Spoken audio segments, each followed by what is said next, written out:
কেউ যদি 10 বার সূরা ইখলাস বা কুল হুয়াল্লাহ সূরা পাঠ করে, কয়বার?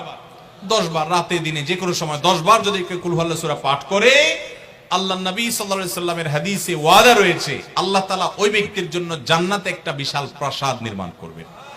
দুনিয়ার কোনো প্রাসাদ না ভাই, পামজমারার প্রাসাদ না ভাই, এটা কোনো দুবাই বা পৃথিবীর কোনো গুরুত্বপূর্ণ জায়গার লোভনীয় কোনো আকর্ষণীয় কোনো জায়গার প্রাসাদ না ভাই, জান্নাতের প্রাসাদ। দুনিয়ার প্রাসাদ রেখে চলে যেতে হবে, জান্নাতের প্রাসাদ যে একবার পেয়ে যাবে অনন্ত অসীমকাল পর্যন্ত আর তার সেখান থেকে বের হতে হবে না, তার থেকে ছুটবে না। আল্লাহ আমাদের সবাইকে ফজিলত অর্জন করার তৌফিক দান করুন, আমিন। তাহলে সূরা ইখলাস 10 বার মাঝে মধ্যে পড়তে যদি আমরা চেষ্টা করি, পুরা সূরাটা একবার পড়তে 1 মিনিট সময় কিন্তু লাগে না। কুল হুয়াল্লাহু আহাদ আল্লাহুস সামাদ লাম ইয়ালিদ ওয়া লাম ইউলাদ ওয়া লাম ইয়াকুল লাহু কুফুয়ান আহাদ। কয় সেকেন্ড সময় লাগছে? 20 সেকেন্ড, 25 সেকেন্ড। আপনি চাইলে 1 মিনিট